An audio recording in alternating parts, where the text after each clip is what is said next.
3 പതിറ്റാണ്ടുകളായി കേരളത്തിൻ്റെ പൊതുസമൂഹത്തിൽ വിറങ്ങലിച്ചു നിന്ന സിസ്റ്റർ അഭയ കേസിലെ പ്രതികളെന്ന് തിരുവനന്തപുരം CBI കോടതി കണ്ടെത്തി ജീവപര്യന്തം ശിക്ഷയ്ക്ക് വിധിച്ച പ്രതികളായ ഫാദർ തോമസ് കോട്ടൂരിനും സിസ്റ്റർ ഷെഫിക്കും ഹൈക്കോടതി ജാമ്യം നൽകി വിചാരണ കോടതിയുടെ ശിക്ഷ മരവിപ്പിച്ചു.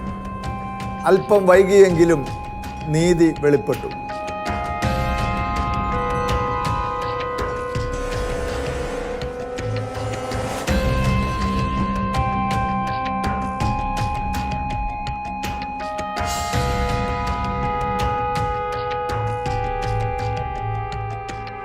വൈകി വന്ന നീതി എന്നാണ് ഹൈക്കോടതി വിധിയെക്കുറിച്ച് ജ്ഞാനായ സഭ പാസ്റ്ററൽ കൗൺസിൽ പ്രതികരിച്ചത്. അഭയ കേസുമായിട്ട് ബന്ധപ്പെട്ട് ഹൈക്കോടതിയിൽ നിന്ന് ഉണ്ടായ വിധി വൈകി വന്ന ഒരു നീതിയായിട്ട് ഞങ്ങൾ നോക്കിക്കാണുകയാണ്. അതിനാദ്യമേ തന്നെ ദൈവത്തിന് നന്ദി പറയുകയാണ്. ഒരുപാട് വിവാദങ്ങളും പ്രതിവാദങ്ങളും അതിൻ്റെ പ്രതിഫലനങ്ങളും സമൂഹത്തിൽ ഉളവാക്കിക്കൊണ്ടായിരുന്നു അഭയ കേസിൻ്റെ നാൾവഴികൾ. കേസിലെ ആക്ഷൻ കൗൺസിൽ ചെയർമാനായ ജോമോൻ പുത്തമ്പരക്കലിൻ്റെ ആത്മകഥ കഴിഞ്ഞ ദിവസം പുറത്തിറങ്ങിയിരുന്നു. വലിയ വീരനായകനായി തന്നെ ഉയർത്തി കാട്ടിക്കൊണ്ടിരുന്ന ജോമോൻ്റെ തലയിൽ ഒരു വെള്ളിടി പോലെയായി പ്രതികൾക്ക് ജാമ്യം അനുവദിച്ചുകൊണ്ടുള്ള ഹൈക്കോടതിയുടെ നിരീക്ഷണങ്ങൾ. ജോമോൻ പുത്തമ്പരക്കലെന്ന മാധ്യമങ്ങളും മാധ്യമ ജഡ്ജിമാരും ചേർന്ന് ഊതി വീർപ്പിച്ച അഭിനവ സാമൂഹിക പ്രവർത്തകൻ കൊണ്ടുവരുന്ന തെളിവുകൾ അത് കേവലം കെട്ടിച്ചമച്ചവയാണെന്ന് ഹൈക്കോടതിക്ക് ബോധ്യപ്പെട്ടു. മറ്റുള്ളവർക്കെതിരെ കള്ളക്കേസ് നടത്തി വിലപേശി പണമുണ്ടാക്കുന്നവർക്ക് കൂടിയുള്ള ഒരു മുന്നറിയിപ്പാണ് ഈ വിധി. എന്നും സഭാവിരുദ്ധ നിലപാടുകൾ മാത്രം സ്വീകരിക്കുകയും ഈ കേസ് നടത്തി ഉപജീവനം ഭംഗിയായി നടത്തിക്കൊണ്ടു പോവുകയും ചെയ്ത ജോമോൻ്റെ സമനില തെറ്റിയിരിക്കുകയാണ് ഈ ജാമ്യവിധിയിലൂടെ. ഒരു ചുക്കും ചുണ്ണാമ്പും അറിയാൻ മേലാത്ത കേസ് പഠിക്കാത്ത ഒരു വക്കീലിനെ കൊണ്ടുവന്ന് അവതരിപ്പിച്ചു. കോടതി ചോദിച്ച ചോദ്യത്തിന് മറുപടി പറയാൻ പറ്റിയില്ല. അപ്പോൾ CBI കരുതിക്കൂട്ടി തന്നെ പ്രതികൾക്ക് ജാമ്യം കിട്ടാൻ വേണ്ടിയിട്ടുള്ള നിലപാട് സ്വീകരിച്ചു എന്ന് പറയേണ്ടി വരും. അപ്പോൾ അഭയ കേസിലെ പ്രതികൾക്ക് ഇങ്ങനെ ജാമ്യം കിട്ടാനും രക്ഷപ്പെട്ടു പോകാനും വേണ്ടി സഹായിച്ചതാണോ എന്ന് ആരെങ്കിലും സംശയിച്ചാൽ അവരെ കുറ്റപ്പെടുത്താനാവില്ല. അഭയ കേസ് ജോമോനെ സംബന്ധിച്ചിടത്തോളം പൊന്മുട്ടയിടുന്ന താറാവായിരുന്നു. ഇന്നലെ വരെ CBI കോടതിയുടെ വിധികളെ ന്യായീകരിക്കാനും മാധ്യമങ്ങളുടെ ഇംഗിതത്തിനൊത്ത് തുള്ളാനും ജോമോന് എന്തൊരാവേശമായിരുന്നു. വാസ്തവത്തിൽ ഹൈക്കോടതി ജസ്റ്റിസായിരുന്ന K. ഹേമ മുമ്പ് നടത്തിയ പ്രസ്താവന പോലെ ഈ കേസിൽ വിചാരണയും വിധിയും നടപ്പാക്കിയത് മാധ്യമങ്ങളായിരുന്നു. അഭയ കേസ് കാലങ്ങളോളം ചർച്ച ചെയ്ത് കത്തോലിക്ക സഭയെ കരിവാരി തേക്കാൻ തങ്ങളുടെ വിലപ്പെട്ട സമയങ്ങൾ മാറ്റിവെച്ച ചാനലുകൾക്ക് ഹൈക്കോടതി വിധി വന്നതോടെ അവർക്ക് ന്യൂസ് അവറും വേണ്ട, കൗണ്ടർ പോയിന്റും വേണ്ട, സൂപ്പർ പ്രൈം ടൈമും വേണ്ട, ഒരു തേങ്ങയും വേണ്ട. കാരണം വിധിപ്പകർപ്പ് കയ്യിൽ പിടിച്ച് ചർച്ച നടത്തിയാൽ എല്ലാവരും നാറും. അത്ര രൂക്ഷമാണ് കോടതിയുടെ നിരീക്ഷണങ്ങൾ. ഫിസിക്സിലും സൈക്കോളജിയിലും മെഡിസിനിലുമുള്ള അല്പജ്ഞാനം ഉപയോഗിച്ച് വിദഗ്ധരുടെ നിഗമനങ്ങളെ അവഗണിച്ചുകൊണ്ടുള്ള ഒരു കളിക്ക് വിചാരണ കോടതി മുതിരുകയായിരുന്നു എന്ന വിധിപ്പകർപ്പിലെ വാചകങ്ങൾ അവിടെ എന്താണ് നടന്നത് എന്ന് വ്യക്തമാക്കുന്നുണ്ട്. 3 പതിറ്റാണ്ട് കാലത്തോളം ഈ കേസിൻ്റെ വാർത്തകൾ 1-ാം പേജിൽ ആഘോഷമാക്കി പ്രസിദ്ധീകരിച്ചു കൊണ്ടിരുന്ന മലയാള മനോരമ ഏറ്റവും സുപ്രധാനമായ ഈ ഹൈക്കോടതി വിധി തീർത്തും അപ്രസക്തമാക്കി ഉൾപേജിൽ ഒളിപ്പിച്ചു.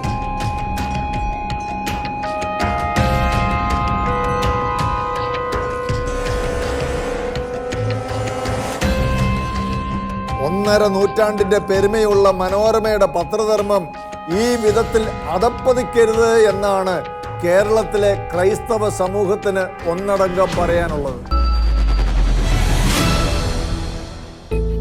കഞ്ചാവടിച്ച് തലയ്ക്ക് യാതൊരു വെളിവുമില്ലാതെ നടന്ന ഒരു കള്ളന്റെ പരസ്പര വിരുദ്ധമായ ജൽപ്പനങ്ങൾ കേട്ട് കോടതി വിധി പ്രസ്താവിക്കുക എന്നത് ഇന്ത്യൻ നീതിന്യായ ചരിത്രത്തിൽ തന്നെ കേട്ടുകേൾവിയില്ലാത്തതും നീതിപീഠത്തിന് അപമാനകരവുമാണ്.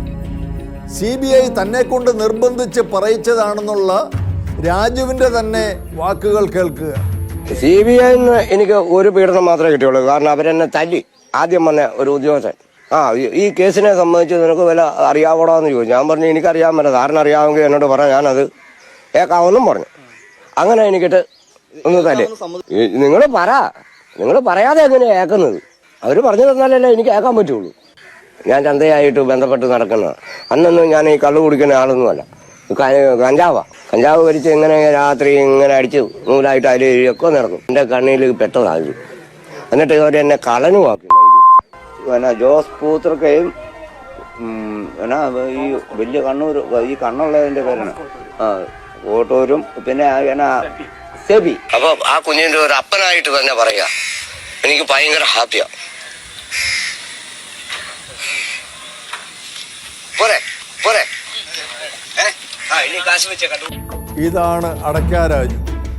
ചെയ്തു കൊടുത്ത ഉപകാരത്തിന് കണക്ക് പറഞ്ഞ് കാശ് വാങ്ങിക്കാനും രാജുവിനറിയാം. ഈ രാജുവിനെയാണ് മാധ്യമങ്ങൾ വിശുദ്ധ കള്ളനായി വാഴ്ത്തിക്കൊണ്ടിരുന്നത്. ഹൈക്കോടതിയുടെ മുൻപിൽ രാജു എന്ന അടയ്ക്കാമരം ഒടിഞ്ഞു വീണു. ഇനി ഒരു പക്ഷേ രാജു തന്നെ ആകുമോ പ്രതി?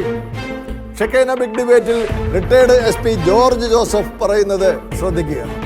ഈ സംഭവം യഥാർത്ഥത്തിൽ ഇതൊന്നുമല്ല, ഇതൊരു സൂയിസൈഡ് ആണ് എന്ന രീതിയിൽ തന്നെയാണ് രാമപിള്ള അഡ്വക്കേറ്റ് ഈ അച്ഛന്മാർക്കും സിസ്റ്ററിന് വേണ്ടി വാദിച്ചത്. പക്ഷെ ഇതിനകത്ത് അന്ന് ആ കേസിന്റെ സ്ഥലത്ത് ഞാൻ പോയതാണ്. ഞാനാണ് അവിടെ അടയ്ക്കാ രാജു എന്ന് പറയുന്ന ഒരു കഥാപാത്രത്തിനെ കൊടുക്കുന്നത്. അത് ASI ജോയി എന്ന് പറഞ്ഞ കോട്ടയത്തെ പ്രഗത്ഭനായ ക്രൈംബ്രാഞ്ചില് എന്റെ കൂടെ ഉണ്ടായിരുന്ന കോട്ടയത്തെ ക്രൈംബ്രാഞ്ചിലുള്ള ഒരു ASI ഉണ്ട്, ജോയി. അദ്ദേഹം ഇന്നില്ല. ജോയിക്ക് ഈ മോഡസ് ഓപ്പറാണ്ടി അനുസരിച്ച് കോട്ടയം ജില്ലയിലും മിക്കവാറും അടുത്ത ജില്ലകളിലൊക്കെയുള്ള കള്ളന്മാരെ പറ്റി നല്ല ജ്ഞാനമുള്ളതാണ്. ജോയി ഞാനും കൂടെ പോയി. കാരണം ഈ കേസുകള് നമ്മൾ കള്ളന്മാരുടെ മോഡസ് ഓപ്പറാണ്ടി നോക്കിക്കഴിഞ്ഞാല് രാത്രിയില് കയറി ഒരു 2 മണി 3 മണിക്ക് ഇറങ്ങി പോകുന്ന ഒരു ഭാഗം കള്ളന്മാരുണ്ട്. അത് JD സോഷ്യൽ കേട്ടുന്ന കള്ളന്മാരുടെ കാര്യം ഞാനീ പറയാം.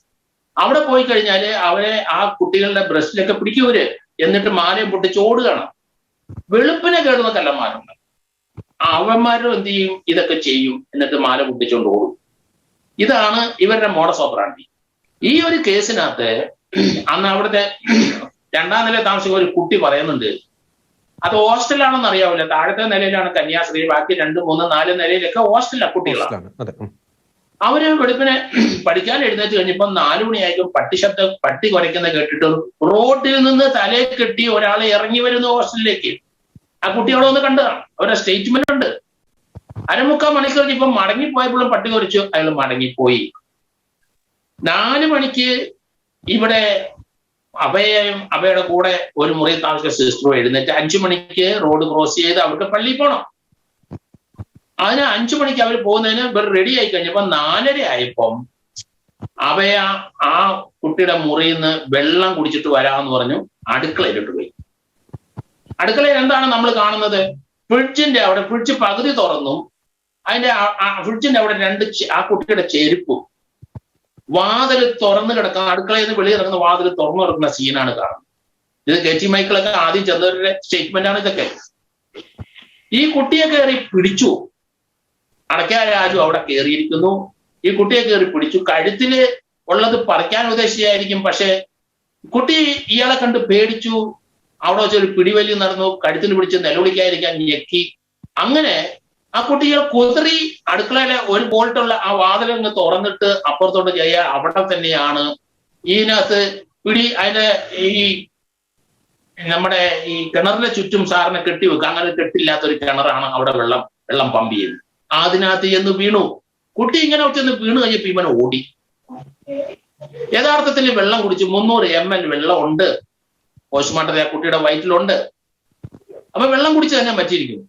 അതേസമയത്ത് വീഴുന്ന സമയത്ത് കഴുത്തിന്റെ പിന്നിലും അതിന്റെ തലയിലും ചെറിയ ഒരവുകളുണ്ട്. രാജുവിന്റെ മൊഴികൾ തന്നെയാണ് കുറ്റാരോപിതർ നിരപരാധികളെന്ന് തെളിയിക്കുന്നത്. കാരണം രാത്രി 3 മണി മുതൽ പുലർച്ചെ 5 വരെ പ്രതികളെ തൊട്ടപ്പുറത്തെ പറമ്പിലിരുന്ന് വീക്ഷിച്ചുകൊണ്ടിരുന്ന രാജുവിന് പ്രതികൾ കൊലപാതകത്തിനായി ഹോസ്റ്റലിൻ്റെ അകത്ത് കടക്കുന്നതോ സിസ്റ്റർ അഭയയുടെ മൃതദേഹം കിണറ്റിൽ കൊണ്ടിടുന്നതോ കാണാൻ കഴിഞ്ഞില്ലെങ്കിൽ പിന്നെ രാജു പറയുന്നതിൽ നുണയല്ലാതെ സത്യത്തിൻ്റെ അംശം പോലുമില്ല എന്നുള്ളത് സാമാന്യ ബുദ്ധിയുള്ള ആർക്കും മനസ്സിലാക്കാൻ സാധിക്കുന്നതാണ്. ഒരു മിന്നൽ വെളിച്ചത്തിൽ പ്രതികളെ തിരിച്ചറിഞ്ഞു എന്ന് പറയുന്ന കള്ളത്തരം യഥാർത്ഥ മിന്നലടിക്കുമ്പോൾ അത് പൊളിഞ്ഞു വീഴുക തന്നെ ചെയ്യും. സത്യം ആ വെളിച്ചത്തിൽ പൂർണ്ണ ശോഭയോടെ വെളിപ്പെടുകയും ചെയ്യും. മിന്നലടിച്ചപ്പോൾ ജലീലിനും വെളിവുകേട്. എന്തിനും ഏതിനും കത്തോലിക്ക സഭയെയും തൻ്റെ മന്ത്രിസ്ഥാനം തെറിപ്പിച്ച ജസ്റ്റിസ് സിറിയക് ജോസഫിനെയും താറടിച്ച് കാണിക്കാൻ ഈ മുൻ സിമി പ്രവർത്തകൻ കാണിക്കുന്ന ആക്രാന്തം ഇത്തവണ വെളിവുകേടിൻ്റെ തനിരൂപമായി മാറി. ഹൈക്കോടതി വിധി കേട്ട ഉടനെ ഇറക്കിയ തൻ്റെ ഫേസ്ബുക്ക് പോസ്റ്റിൽ ലൂസി കളപ്പുരയെയാണ് ഫ്രാങ്കോ പിതാവ് പീഡിപ്പിച്ചതെന്നും ആ കേസിൽ പിതാവിന് ജാമ്യം ലഭിച്ചെന്നുമാണ് അയാൾ പടച്ചുവിട്ടത്.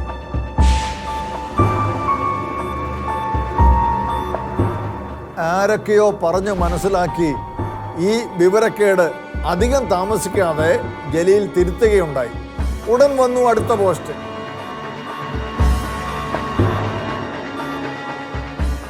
പക്ഷെ അപ്പോഴും കോടതി കുറ്റക്കാരനല്ലെന്ന് കണ്ട് വെറുതെ വിട്ട ഫ്രാങ്കോ പിതാവിന് ജാമ്യമാണ് ലഭിച്ചത് എന്ന് വരുത്തി തീർത്തിരിക്കുന്നത് ജലീൽ തൻ്റെ സുഡാപ്പി അനുയായികളെ പറഞ്ഞു പറ്റിക്കാനുള്ള അടവായി മാത്രമേ കാണാൻ സാധിക്കുകയുള്ളൂ. സഭ വിശുദ്ധനായി പ്രഖ്യാപിച്ച ദേവസഹായം പിള്ളയെ വിമർശിച്ചുകൊണ്ട് RSSന്റെ ഔദ്യോഗിക പ്രസിദ്ധീകരണമായ കേസരിയിൽ വന്ന ലേഖനത്തോട് ക്രൈസ്തവർ അതിരൂക്ഷമായിട്ടാണ് പ്രതികരിച്ചത്. ദേവസഹായം പിള്ളയും വിശുദ്ധ പാപങ്ങളും എന്ന പേരിൽ മുരളി പാറപ്പുറം എന്നൊരാൾ കേസരിയിൽ എഴുതിയ ലേഖനമാണ് പ്രതിഷേധത്തിന് ആധാരമായത്.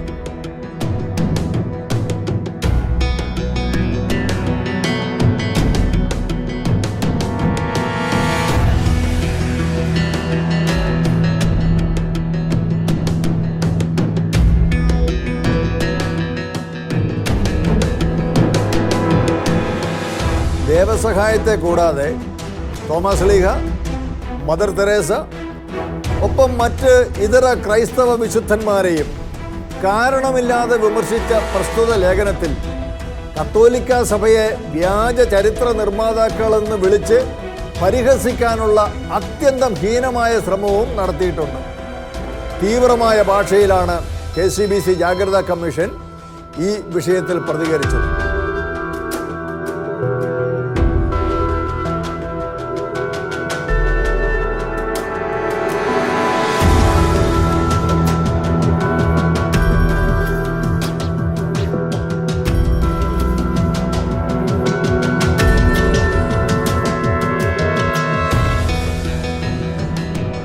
പരസ്പരമുള്ള വിദ്വേഷ പ്രചരണങ്ങളും വ്യാജ പ്രചരണങ്ങളും അടിസ്ഥാനരഹിതമായ ആരോപണങ്ങളും അവസാനിപ്പിക്കാത്ത പക്ഷം ഇപ്പോഴുള്ള സാമൂഹിക പ്രതിസന്ധികൾക്ക് പരിഹാരം കാണാൻ സാധിക്കില്ല. വർഗീയ ചിന്തകളെ ആളിക്കത്തിക്കാൻ ശ്രമിക്കുന്ന പ്രസ്ഥാനങ്ങൾ ശാശ്വതമായ സമാധാനം ആഗ്രഹിക്കുന്നവരല്ല, മറിച്ച് അശാന്തിയിൽ നിന്ന് വിളവെടുപ്പുകൾ നടത്താൻ ആഗ്രഹിക്കുന്നവരാണ് എന്ന് പൊതുസമൂഹം അവരെ തിരിച്ചറിയുക തന്നെ ചെയ്യും. കേരള പോലീസിൽ ഇസ്ലാം ഭീകരരും അതിൻ്റെ തീവ്രതയുള്ള വക്താക്കളും വർദ്ധിക്കുകയാണോ? കഴിഞ്ഞ കുറേ കാലങ്ങളായി ഇത്തരമൊരു ചോദ്യം നിഷ്പക്ഷമായി നമ്മുടെ സമൂഹത്തെ നിരീക്ഷിക്കുന്നവരുടെ മനസ്സിൽ ഇങ്ങനെ വിറങ്ങലിച്ചു നിൽക്കുകയാണ്.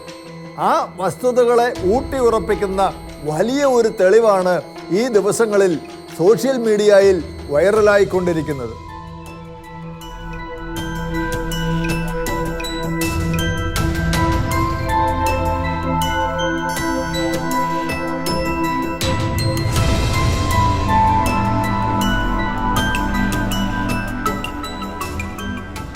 ഈ ചിഹ്നം എങ്ങനെ കേരള പോലീസിന്റെ വാഹനത്തിൽ വന്നു?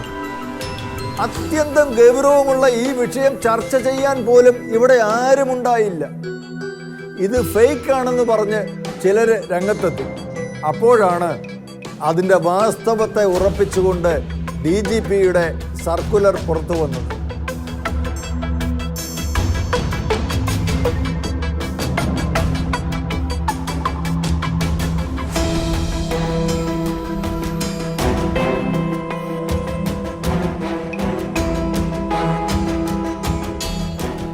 ആർക്കും സംശയം വേണ്ട. താലിബാൻ ബന്ധമുള്ള രാജ്യദ്രോഹികൾ കേരള പോലീസിൽ നമ്മുടെയൊക്കെ നികുതി പണത്തിൻ്റെ അംശം പറ്റി വാഴുന്നുണ്ട്. ഇടുക്കി വണ്ണപ്പുറം പോലീസ് സ്റ്റേഷനിൽ SDPIയുടെ ചാരനായി പ്രവർത്തിക്കുന്ന വ്യക്തമായ തെളിവുകളുടെ അടിസ്ഥാനത്തിൽ മുൻപ് സേനയിൽ നിന്ന് പുറത്താക്കപ്പെട്ട അനസ് തന്നെ നല്ല ഉദാഹരണം.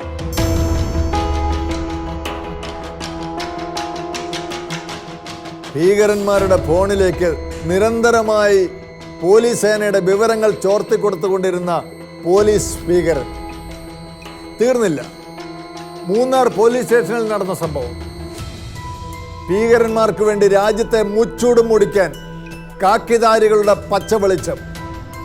ആലപ്പുഴയിലെ രഞ്ജിത്തിൻ്റെ കൊലപാതകത്തിലും കൊലപാതകികളായ SDPI ഭീകരന്മാർക്ക് ഒരു വിഭാഗം പോലീസിൻ്റെ സഹായം ലഭിച്ചുവെന്ന വിവാദം. പാലക്കാട് ശ്രീനിവാസന്റെ ക്രൂരമായ കൊലപാതകത്തിന് പ്രതികൾക്ക് പരിശീലനം നൽകിയ ഫയർഫോഴ്സ് ഉദ്യോഗസ്ഥൻ. ഇപ്പോഴിതാ പോലീസ് വാനിലെ മതചിഹ്നവും. കേരള പോലീസിൽ രാജ്യത്തെ നശിപ്പിക്കുന്ന ഭീകര വൈറസുകൾ പെരുകുകയാണോ? ഇതേക്കുറിച്ച് അന്വേഷണമില്ല, മുഖ്യധാര മാധ്യമങ്ങളിൽ വാർത്തകളില്ല, ചർച്ചകളില്ല. പക്ഷേ അറിയണം, ആഭ്യന്തര വകുപ്പ് ഉത്തരം പറഞ്ഞേ പറ്റൂ. അല്ലെങ്കിൽ നാളെ നിയമസഹായവുമായി ജനങ്ങളുടെ വീട്ടിലും ക്രമസമാധാനവുമായി കേരളത്തിലെ തെരുവുകളിലും താലിബാന്റെ കാക്കിയിട്ട ഭീകരന്മാർ അണിനിരക്കും. ജാഗ്രത.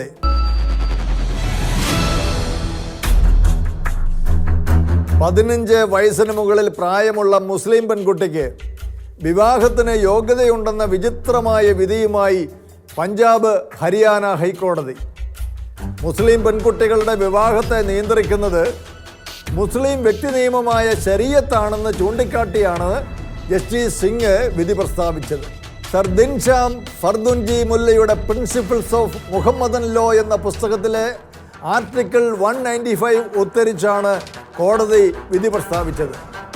1934 മുമ്പ് ജീവിച്ച ഒരു മുല്ലാക്ക എഴുതി വച്ച നിയമങ്ങളെ ആധാരമാക്കിയാണ് ഇന്നും ഇന്ത്യയിലെ പരിഷ്കൃത സമൂഹത്തിലെ ഇസ്ലാമിസ്റ്റുകൾ അവരുടെ സാമൂഹികവും മതപരവുമായ ക്രയവിക്രയങ്ങൾ നിർവഹിക്കുന്നത് എന്ന് ഇതിലൂടെ തെളിയുകയാണ്. ഇന്ത്യയിലെ നീതിന്യായ വ്യവസ്ഥിതിയിലെ രേഖകൾ ആധാരമാക്കി നോക്കിയാൽ 18 വയസ്സിൽ താഴെ പ്രായമുള്ള ഒരു പെൺകുട്ടിയെ ഒരാൾ വിവാഹം കഴിച്ചാൽ സ്വാഭാവികമായും പോക്സോ കേസ് അനുസരിച്ച് ആ വിവാഹം കഴിക്കുന്ന പുരുഷനും അതിന് ഒത്താശ ചെയ്യുന്ന മാതാപിതാക്കളും അടക്കം ജയിലിലാകേണ്ടി വരും. അവിടെ ഹിന്ദുവിനും ക്രിസ്ത്യാനിക്കും മുസ്ലിമുകൾ ഒഴികെയുള്ള ഇന്ത്യയിലെ എല്ലാ മതവിഭാഗങ്ങൾക്കും ആ ഒരു കാര്യത്തിൽ നിയമങ്ങൾ ഒരുപോലെ ബാധകമാണ്. ഇസ്ലാമിസ്റ്റുകൾക്കാകട്ടെ 10 വയസ്സുകാരിയോ 11 വയസ്സുകാരിയോ ആരെ വേണമെങ്കിലും വിവാഹം കഴിക്കാമെന്ന് അവരുടെ മതപ്രത്യയ ശാസ്ത്രങ്ങൾ അനുവാദം കൊടുക്കുമ്പോൾ ഇന്ത്യൻ പീനൽ കോഡ് അതിൻ്റെ അന്തസത്തയെ ഉയർത്തിക്കാട്ടുന്നതിന് പകരം മുസ്ലിമുകളുടെ വ്യക്തി നിയമത്തെ മാനദണ്ഡമാക്കി കൊണ്ടുവരുന്ന ഇത്തരം വിധിന്യായങ്ങൾ സാമൂഹിക സന്തുലനാവസ്ഥയിൽ ഉളവാക്കുന്ന വിള്ളലുകൾ വളരെ വലുതാണ്. എന്നാൽ വിവാഹപ്രായം ഉയർത്തിയാൽ പീഡനം കൂടുമെന്ന ചിന്തകൾ പേറി നടക്കുന്നവരാണ് മുസ്ലിം സമുദായത്തിലെ ചില പുരുഷന്മാർ. നമ്മൾ ശ്രദ്ധിക്കേണ്ടത്, ഒരാൾക്ക് 18 വയസ്സിൽ അയാൾ ശാരീരികമായും മാനസികമായും ലൈംഗികമായും അതിന് പക്വമായി കഴിഞ്ഞാൽ, അയാളും അയാളുടെ കുടുംബവും അതിന് പക്വമാണെന്ന് വന്നു കഴിഞ്ഞാൽ നമ്മുടെ ഒരു ഗവൺമെൻറ്റിൻ്റെ നിയമം കൊണ്ട് മാത്രം അതിന് തടസ്സം നിൽക്കരുത്. അത്രേ നമ്മൾ പറയുന്നുള്ളൂ. കണ്ട് ലൈംഗിക വൈകൃതങ്ങളും കണ്ട് പീഡനങ്ങളും മറ്റും പെരുകിക്കൊണ്ടേയിരിക്കുകയാണ്. ചെറുപ്രായത്തിൽ തന്നെ പീഡനങ്ങളും പ്രശ്നങ്ങളും വർദ്ധിച്ചു കൊണ്ടിരിക്കുകയാണ്. അത് സ്വതന്ത്രമായിട്ടുള്ള അങ്ങനെയുള്ള ഒരുപാട് പീഡനങ്ങൾക്കും പ്രശ്നങ്ങൾക്കും വഴിവെക്കുകയാണ് ചെയ്യുക. 18 വയസ്സായിട്ട് ഇങ്ങനെയാണെങ്കിൽ 21 ആകുമ്പോൾ എത്രയോ ഇരട്ടി വരും. അത്രേ ഉണ്ടാവുള്ളൂ. അത്രയാണ് നമ്മൾ മനസ്സിലാക്കേണ്ടത്. വിവാഹമടക്കമുള്ള മതപരമായ മേൽനോട്ടം ആവശ്യമായി വരുന്ന എല്ലാ ചടങ്ങുകളുടെയും ശൈലിയും രീതിയും ഗുണങ്ങളുമെല്ലാം മതങ്ങൾ തന്നെ തീരുമാനിക്കട്ടെ. പക്ഷേ രണ്ടാൾ വിവാഹത്തിലൂടെ ഒരു കുടുംബമായി സമൂഹത്തിലേക്ക് ചേരേണ്ടത് രാജ്യത്തെ നിയമങ്ങൾക്ക് അനുസൃതമായി തന്നെ ആയിരിക്കണം. പക്വതയെത്താത്ത പ്രായത്തിൽ വിവാഹബന്ധത്തിൽ ഏർപ്പെടാനും അതിന് നിർബന്ധിതയായി തീരാനുമുള്ള ഒരു പെൺകുട്ടിയുടെ അവസ്ഥയെ മതനിയമങ്ങൾ പിന്തുണയ്ക്കുന്നത് രാജ്യത്തിൻ്റെ നിയമ സ്വാതന്ത്ര്യത്തെ അങ്ങേയറ്റം അസ്ഥിരപ്പെടുത്താൻ പോകുന്നതാണ്. ഏകീകൃത സിവിൽ കോഡ് നിയമം എത്രയും പെട്ടെന്ന് നടപ്പിലാക്കുക എന്നതാണ് ഇതിനെ മറികടക്കാനുള്ള ഏക പോംവഴി. അത് നടപ്പാക്കാനുള്ള തൻ്റെ ഇടമുള്ളവരാണ് ഇന്ന് ഇന്ത്യ ഭരിക്കുന്നതെന്നാണ് ജനം മനസ്സിലാക്കുന്നത്. ആരെയും പ്രീതിപ്പെടുത്താൻ ശ്രമിക്കാതെ സത്യം സത്യമായി തന്നെ വിളിച്ചു പറയുവാൻ ന്യൂസ് കാൻ വീണ്ടും അടുത്തയാഴ്ച ഇതേ സമയം ഇതേ ദിവസം.